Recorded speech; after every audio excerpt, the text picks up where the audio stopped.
నమస్తే. శ్రీ గురుభ్యో నమః. శ్రీమాత్రే నమః. ఆదిత్యాయ చ సోమాయ మంగళాయ బుధాయ చ గురు శుక్ర శనిభ్యే రాహవే కేతవే నమః. జపాకుసుమ సంకాశం కాశ్యపేయం మహాద్రుతిం తమోరిం సర్వపాపగ్నం ప్రణతోస్మి దివాకరం. ఆదిత్యాది నవగ్రహాలకు కలుస్తూ ప్రతి మాసం చెప్పుకున్నట్టుగానే మనం ఈ మాసం గోచార ఫలితాలను తెలుసుకుందాం. మార్చ్ 2026 గోచార ఫలితాలు ఎలా ఉంటాయి అని తెలుసుకోవడానికి ముందు ఇక్కడ ఈ మార్చికి మాత్రం ఒక ప్రత్యేకత ఉంది.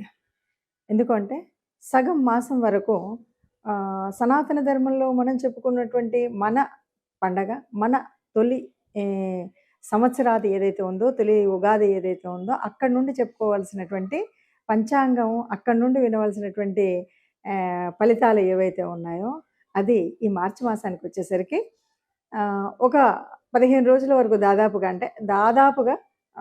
19వ తారీఖు ఉగాది వస్తుంది కాబట్టి అక్కడి వరకు విశ్వావసు నామ సంవత్సర ఫలితాల్లో ఉండి ఆ తర్వాత మనకి పరాభవ నామ సంవత్సరం మొదలవుతుంది. ఇది కాస్త 2 అంటే కొత్త పాత 2 సంవత్సరాలను కలుపుతూ ఉన్నటువంటి మాసంగా మనం మార్చి మాసాన్ని చెప్పుకోవచ్చు. ఇక ఈ మాసానికి కనుక గోచార ఫలితాలను తెలుసుకునేటప్పుడు అసలు గోచారంలో మనకు ఉండవలసినటువంటి గ్రహస్థితి ఈ మాసంలో మరి ఎలా ఉంది, ప్రారంభంలో ఎలా ఉంది, చివరిలో ఏదైనా మార్పు ఉందా అని కనుక చూసినట్టయితే ముందుగా ఇందులో మనకి కుంభరాశిలో మొన్నటి వరకు మనకు తెలుసు అధిక గ్రహాలు అక్కడ ఉన్నటువంటి సంగతి. 15 వరకు రవి అందులోనే ఉంటాడు, రాహు అక్కడే ఉన్నాడు, కుజుడు కూడా అక్కడ ఉన్నాడు.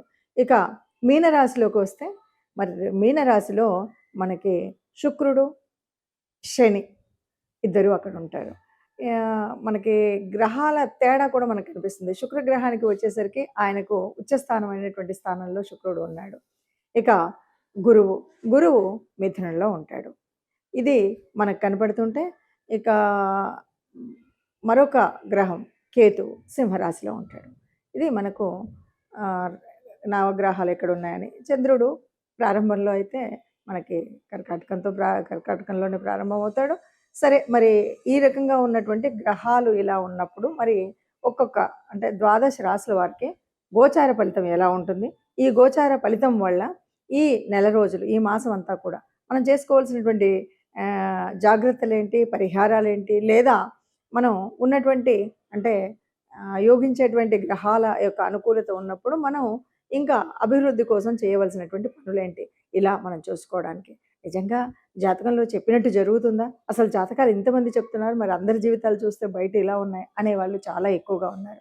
నిజానికి జాతకం అంటే జాతకం మనకు తెలుసు కాబట్టి ఈ జాతకంలో జరిగినట్టు ఇలాగే జరుగుతుందని జన్మ జాతకం వల్ల కానీ మీరు గోచార రీత్యా కానీ నిజంగా చెప్పడం అనేటువంటిది అంత సులభమైనటువంటిది కాదు, అది నిజమైనటువంటిది కాదు.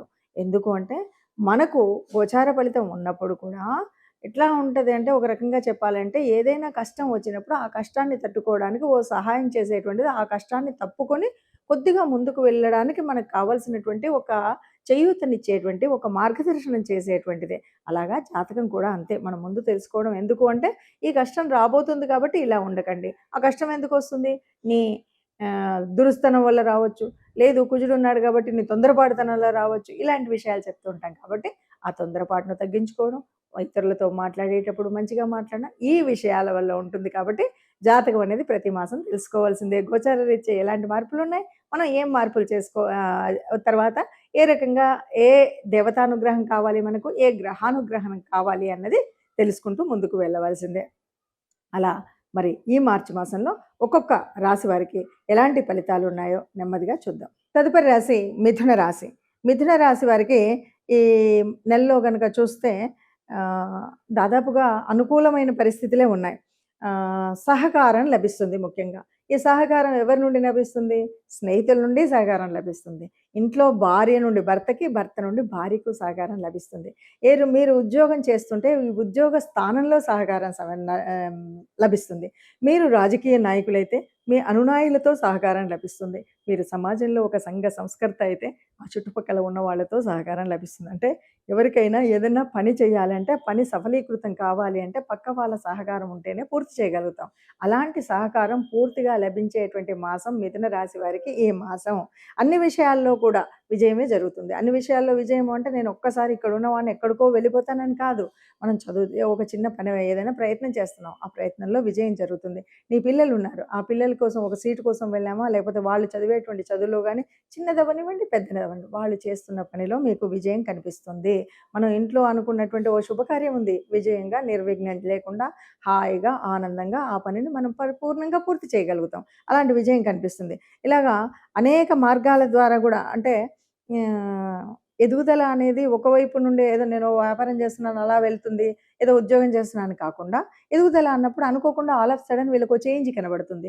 ఒక కొత్త రకమైనటువంటి ఒక లాభం చేకూర్చేటువంటి స్థితి కనబడుతుంది. అలాగా మనకు ఎవరి వల్లనో ఏదో ఒక సహాయం వల్లనో, ఎవరి మాట సాయం వల్లనో మనకేమవుతుందంటే అందరి సహకారం ఉండడం వల్ల మంచి ఎదుగుదలకు ఒక పునాది వేసేటువంటిది ఉంటుంది.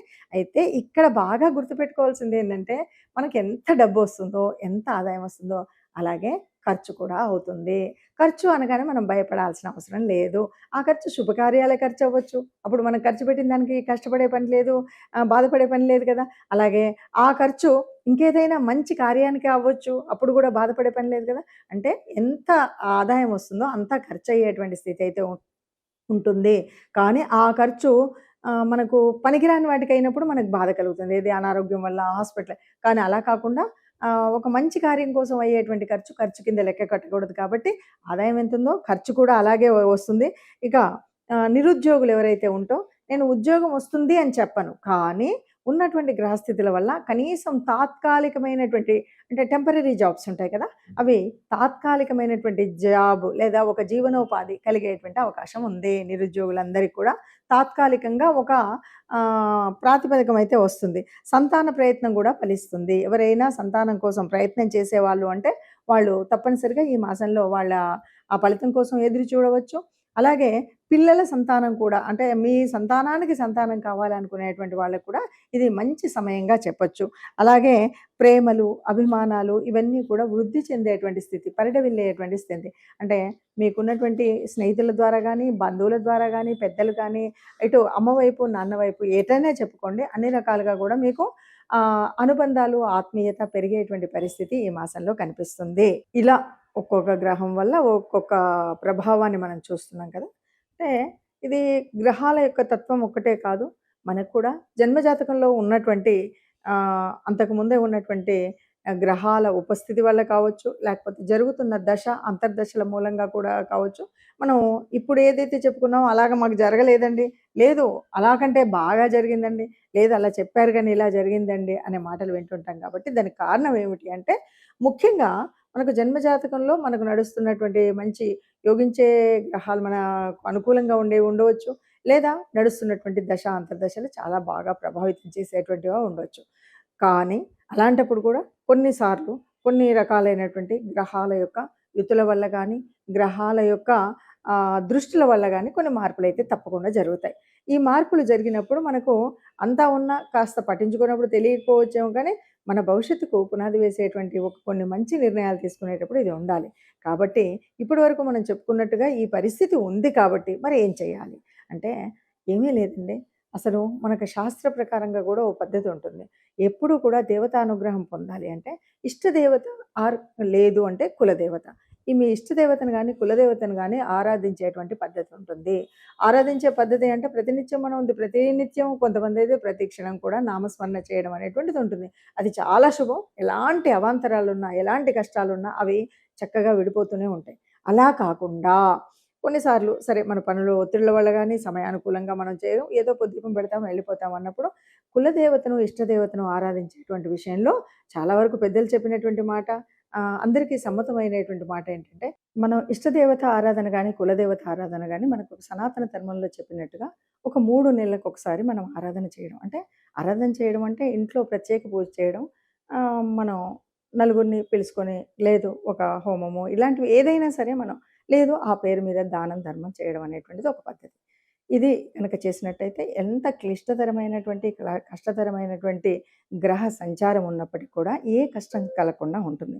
ఇక ఈ నెలకు కనుక మనం ఆలోచించినట్టయితే, ఈ నెలలో ప్రత్యేకించి మనము ఆహ్, పూజించవలసినటువంటిది, ఆరాధించవలసింది ఎవరిది అంటే, ఇది వసంత ఋతువు వస్తుంది. చైత్ర మాసంలో వచ్చేటువంటి రాబోయేటువంటి చైత్ర నవరాత్రులు వస్తున్నాయి గనక ఆ విష్ణుమూర్తి ఆరాధన, లేకపోతే ప్రత్యేకించి రామనామము, రామనామ జపం.